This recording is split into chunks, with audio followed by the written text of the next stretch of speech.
So, in our last class, we have discussed the system of units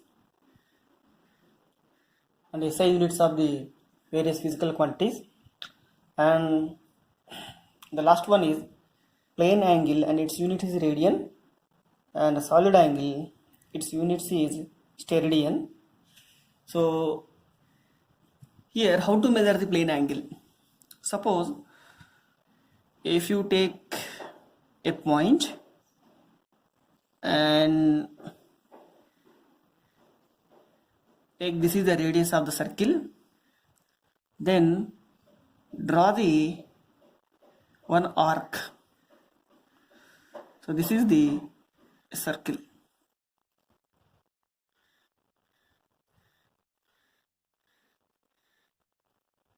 So for this circle, draw one arc.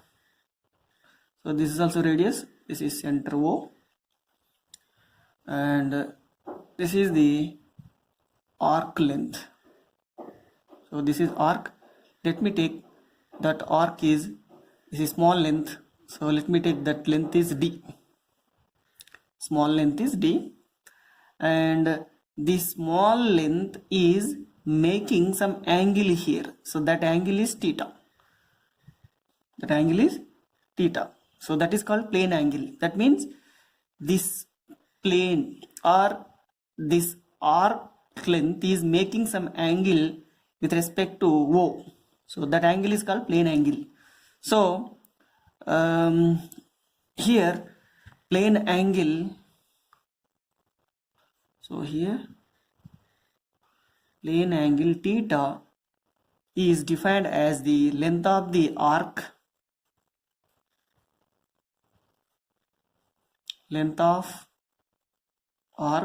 by radius. So that means theta is the plane angle, this plane angle, and arc length is how much here, D, by radius is how much here, R. So this is the way we can calculate the plane angle. Next one is solid angle. How to calculate solid angle?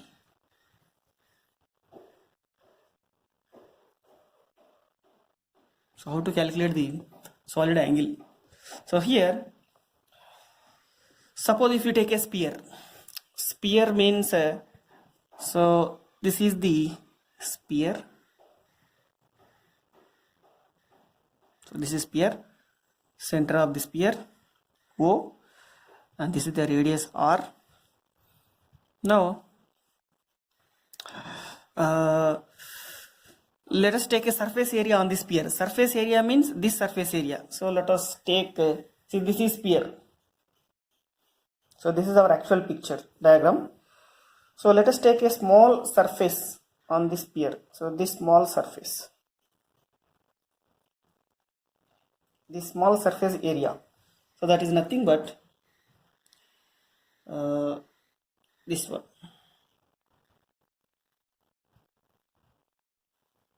This one. So this area.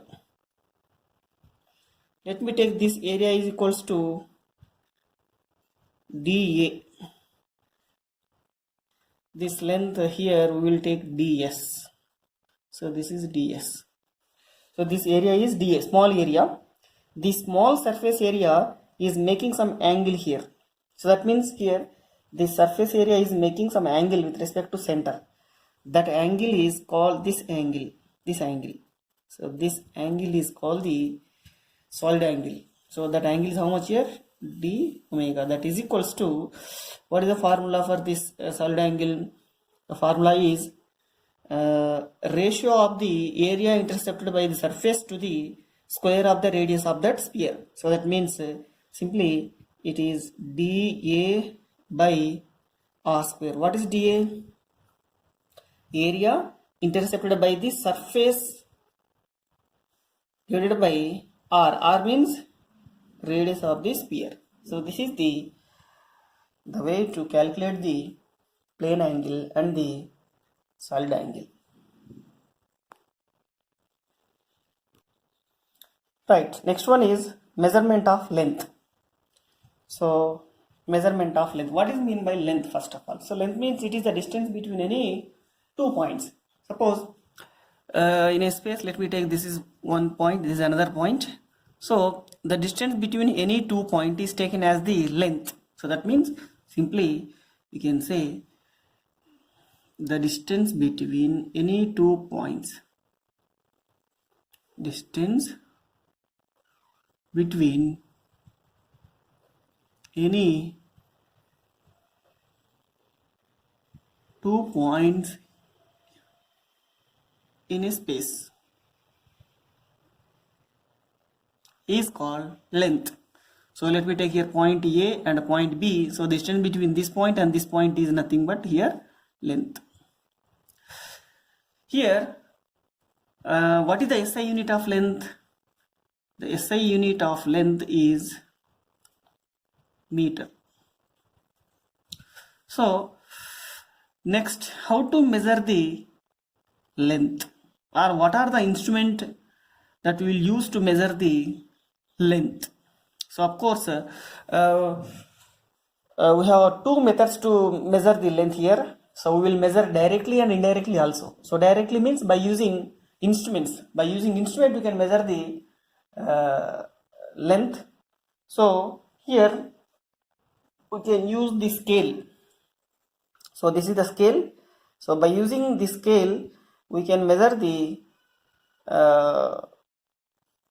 by using the scale we can measure the length of the length. So this is the scale that we can use. This scale is called meter scale.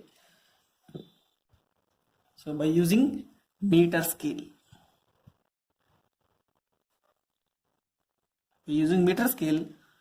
we can measure the length.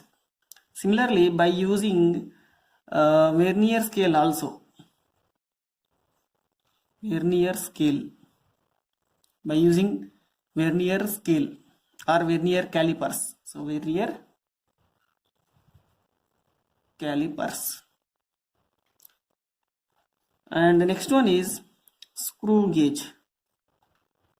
So by using screw gauge also we will measure the length directly. And see here, by using meter scale we can measure up to 1 millimeter.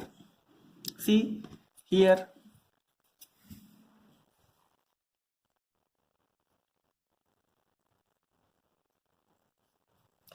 see this is 0, this is 1, that means 1 centimeter, and this is first line, second line, this length is how much here? 1 millimeter. That means by using this scale we can measure up to 1 millimeter. So this is the least count of the meter scale. So we can say that the least count means the minimum length that can be measured by this scale. So that is the least count. Any instrument has some least count. So the least count of the meter scale is 1 millimeter. Similarly, 1 millimeter, and the least count of the vernier calipers is it is 0.1 millimeter, whereas the least count of the screw gauge is 0.01 millimeter. So that means here we can say we can measure the 10th part of the 1 millimeter by using vernier calipers, and you can measure the 100th part of the millimeter by using screw gauge. So generally in our laboratory we will do this experiment. Similarly, we will do this experiment also. So once our lab session starts, then we will do these experiments when the lab session starts. These are all the least count. So this is the least count of the vernier calipers, and this is the least count of the screw gauge. So by using this instrument we will measure the lengths or the thicknesses of the wires directly. Then we have indirect methods also to measure the lengths. So here by using trigonometric concept we will measure the height of the trees, or the height of the buildings or towers. See here, the technique that we will use in to measure the height of the tree. Let me take, this is the tree. So this is the height of the tree. Let the tree is h. So we want to measure the h. And by using this meter scale, it's not possible to measure the height of the tree because it is very big. Then how to measure this height? Now what we will do is by using trigonometry concept here. So see, we will draw one right angle triangle. So this is the base of the tree. From the base of the tree, we will travel certain distance. So this is the base of the tree, and let that distance is x to a point. So let me take this point is A, this point is B. So AB is the height of the tree, and so AB, and we reach the point C, and from point C we will draw one line here, and we will measure this angle theta. So by using secant we will measure this angle theta. Suppose if you know this theta value and if you know the x value, because from the base point up to the point C you can measure by using meter scale or tape. By using tapes you can measure the x value from point B to point C, and if you know the theta value, then by using the tan theta, yeah, or cot theta, whatever it is. So tan theta is equal to opposite side by adjacent side.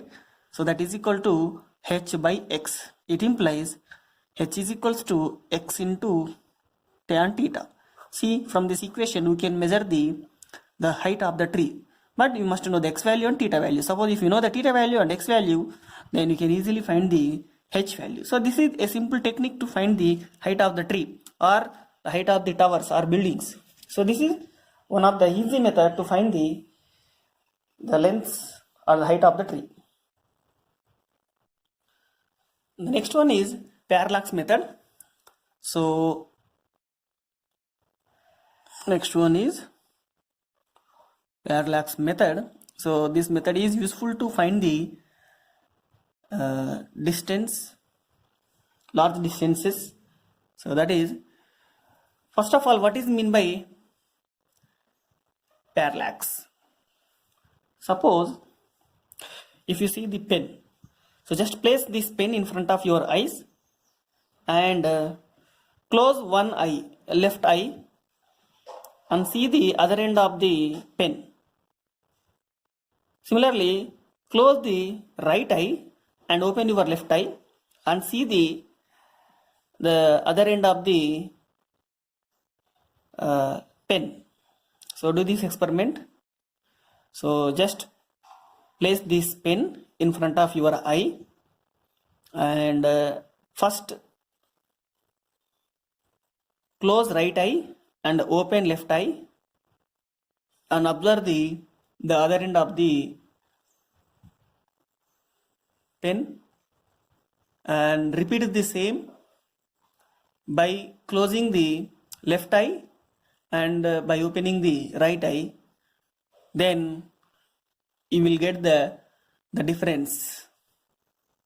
So what you are getting difference here, that is, see here, so there is apparent change in position of the object. Suppose we want to locate this point here. So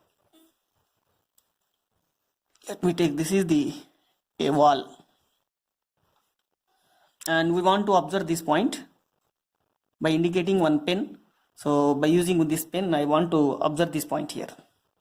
Now I am observing this point by closing the left eye, right eye, then I will get this line. Similarly, if I close the left eye by using right eye, I will get this line. So this is the length of the pen, and let me take this point is O. So from this U point, it appears that this is the length of the pen, and from this U point, second U point, then the pen position appears from the second point is this one. Let me take the pen length is d, and this is also pen length d. So this is the base. So this is called the base. So this is called base B. Here, see the technique that we are using is parallax method. First of all, what is mean by parallax? See here, the apparent change in the position, the apparent change in the position of an object, so we want to see this object seen from two different positions, from two different places or two different viewpoints. With respect to this viewpoint, let me take this point is L, this point is R. That means by using left eye. So this is viewpoint 1. So this is viewpoint 1. So viewpoint 1, and this is the viewpoint 2. So for this object, we are observing this object by using two viewpoints, this viewpoint and this viewpoint. When you are observing this object by using these two viewpoints, then we will observe the change in position of the object. So that is called apparent change. It is not, the position of the object is not actually changing.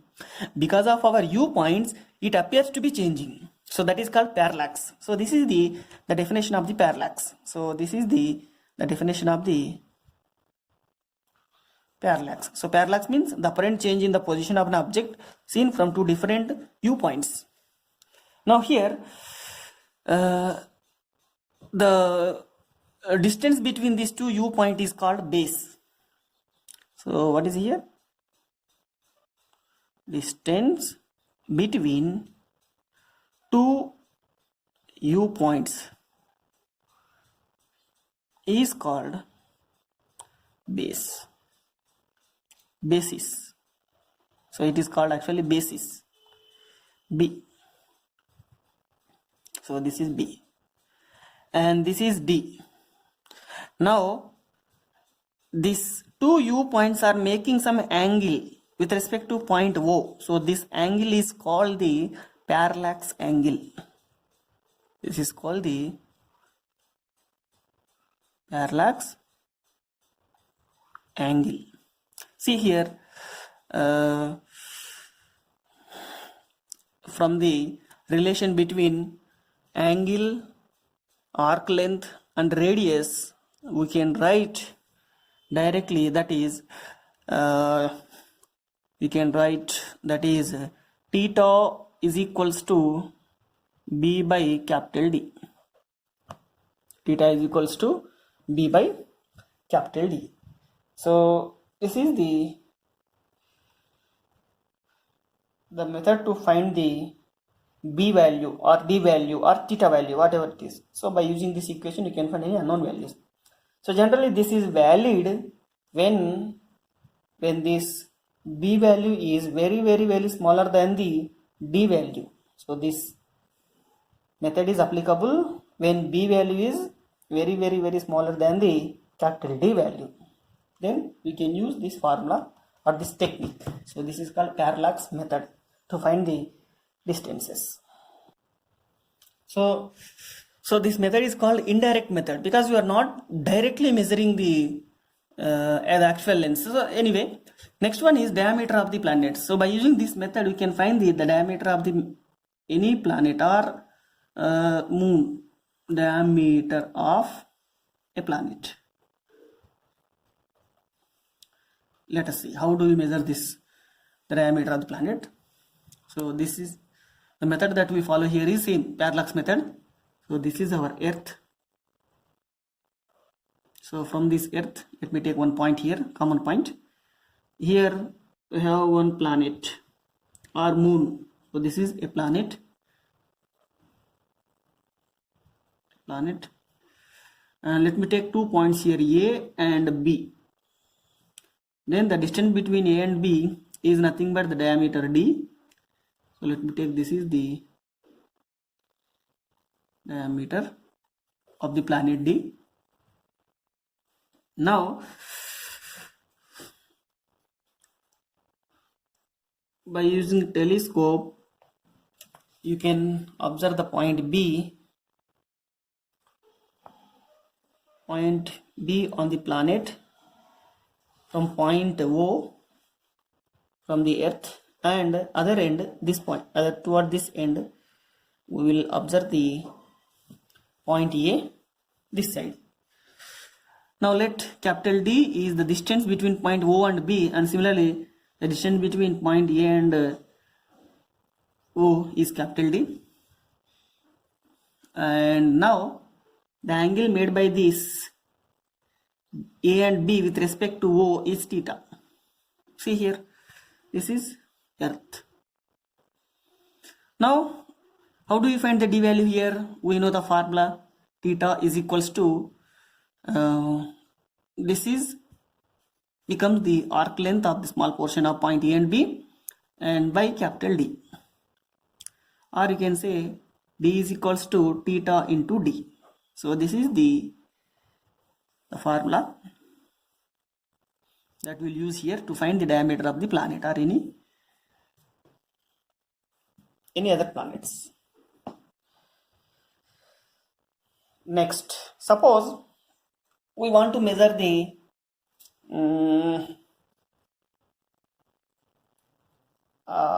distance, the large distances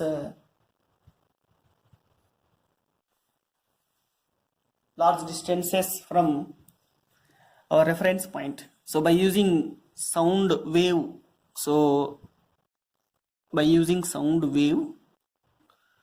or you can say echo. So by using this echo method, we will find the distances, the large distances. Suppose this is mountain. Let me take, this is a mountain which is located far away from this point. So now we are sitting at this point, and we will release the sound here.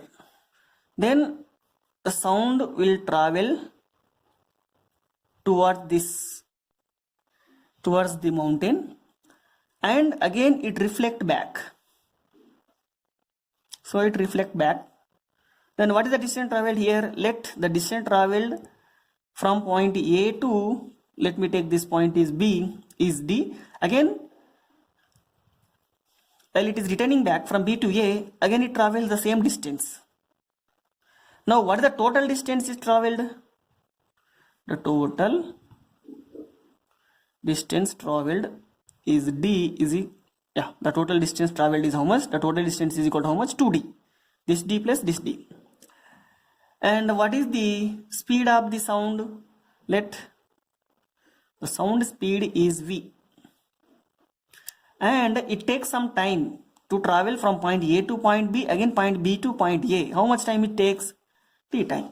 Now we know the relation, that is so if you know the relation, the speed V is equals to total distance by time. Total distance by time. So V is equal to total distance value is how much here? 2D by T. It implies, if you rearrange this equation, D is equals to V into T by 2. So here, if you know the speed of the sound, and if you know the time taken to return this sound from point A to point B to point B to point A, then you can find the D value, this distance. So the large distance. This is also one of the technique the concept that we'll use to find the large distances.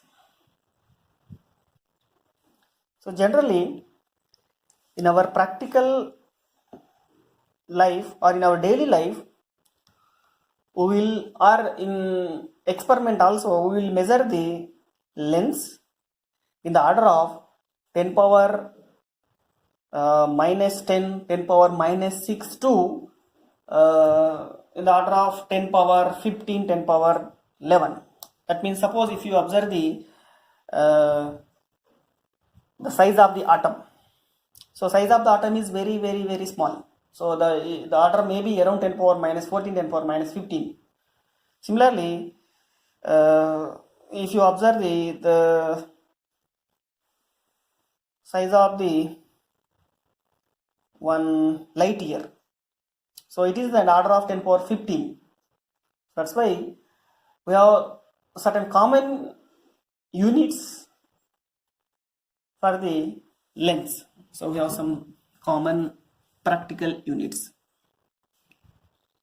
So generally we will use these units, so common units, that is 1 light year. Yeah, 1 light year. Light year means the distance traveled by the light in 1 year. So that is called light year. That is equals to, it is the unit of length, common units for length.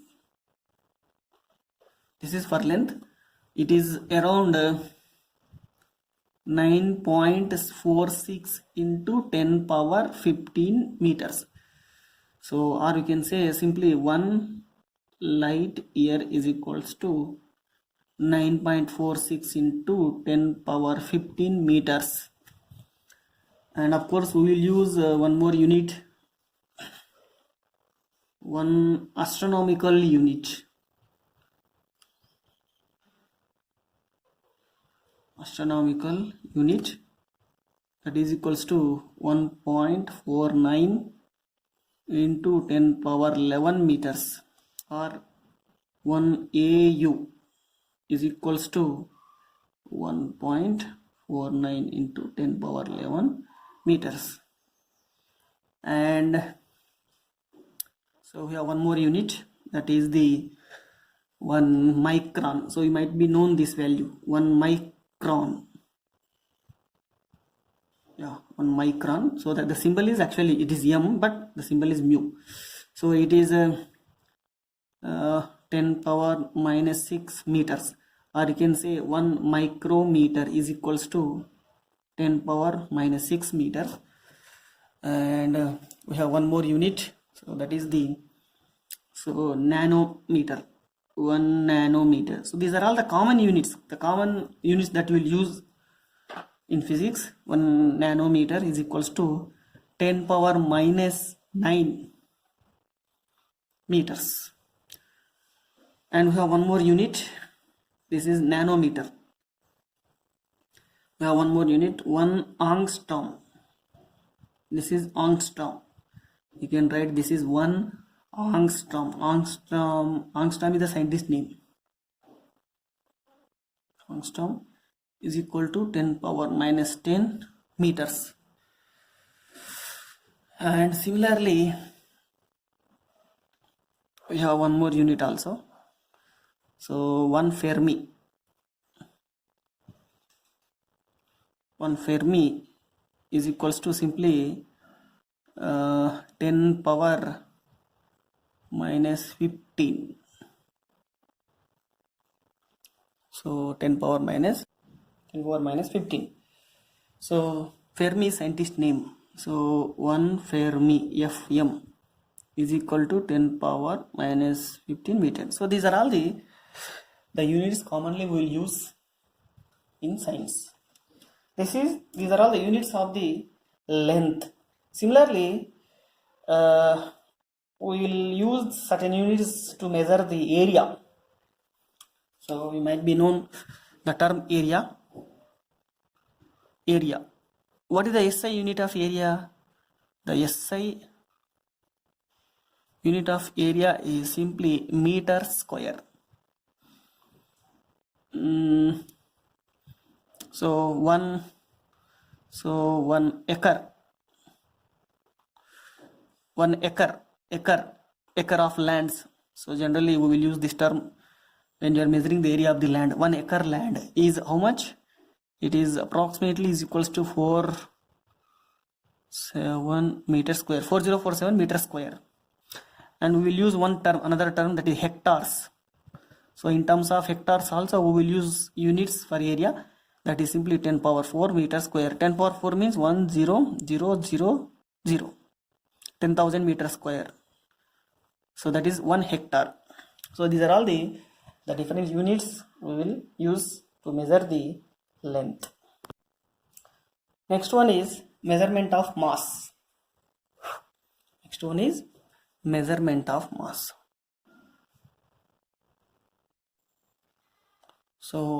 measurement of mass. So actually mass is a quantity of matter and it is a basic property of matter. So what is mass? Mass is a basic property of matter. So mass is a basic property of matter. The basic property of matter. So it does not depend on the temperature, pressure or location. So that means mass is constant. In this universe, mass is constant for a given object. Even though the temperature is changing, pressure is changing, location is changing, mass is same. So that means we can say mass is a quantity of matter. So it is a quantity of matter which contained in it.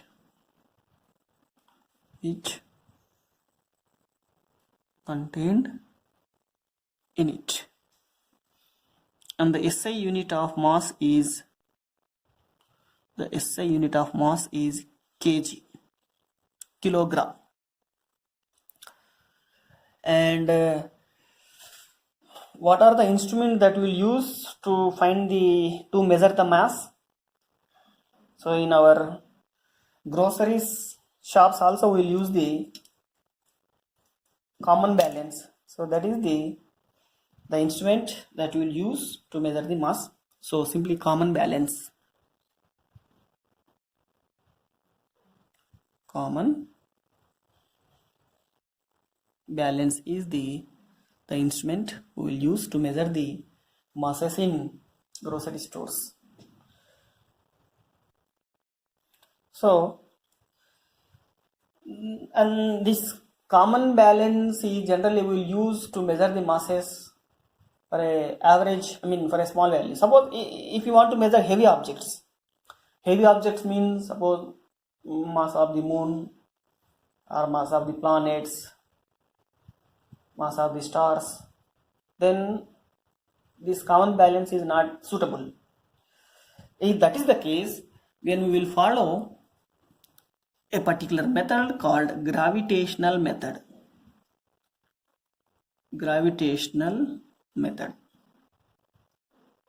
So this is the method to measure the mass of heavy objects. Heavy object means like planets.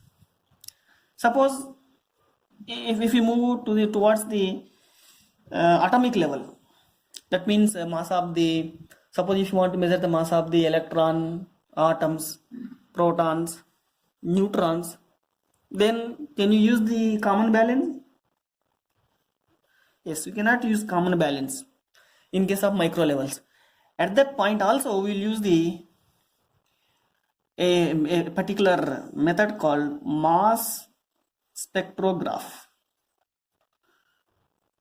So mass spectrograph By using this, we will measure the mass of the small objects. That means small object means like mass of the electron, protons. And so here the SI unit of the mass is kg. Yeah, that is kg, 1 kg. But we have one more unit for the mass. So for this mass, we will use one more unit for atomic level, that is 1 atomic mass unit, that is 1.66 into 10 power minus 27 kg. See, up to 10 power minus 27 kg we will use atomic mass unit. And we have one more unit, 1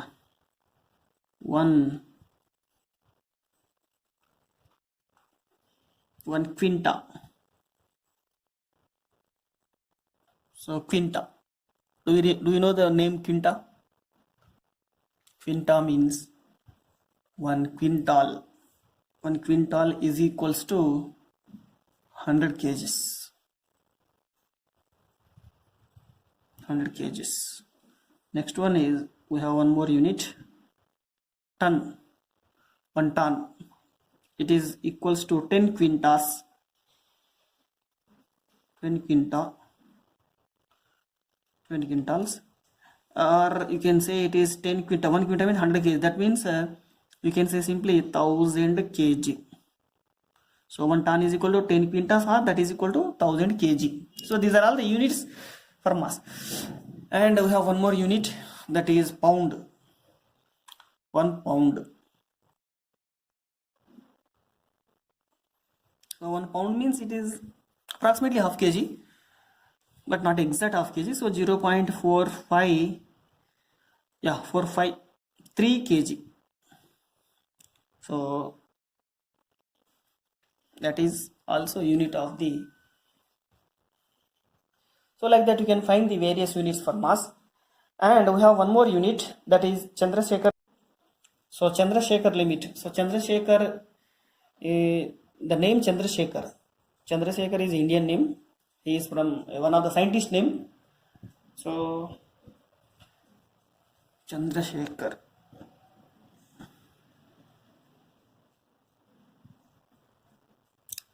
So try to find which Chandrasekhar. So Chandrasekhar limit, simply 1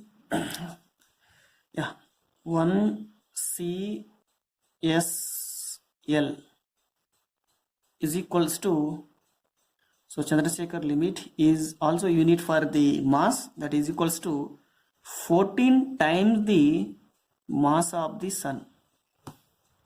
So that means to measure the bigger values, we will use the notation, we will use the Chandrasekhar limit. 14 times the mass of the sun is taken as the Chandrasekhar limit. So Chandrasekhar is an Indian scientist. So this is the today's class.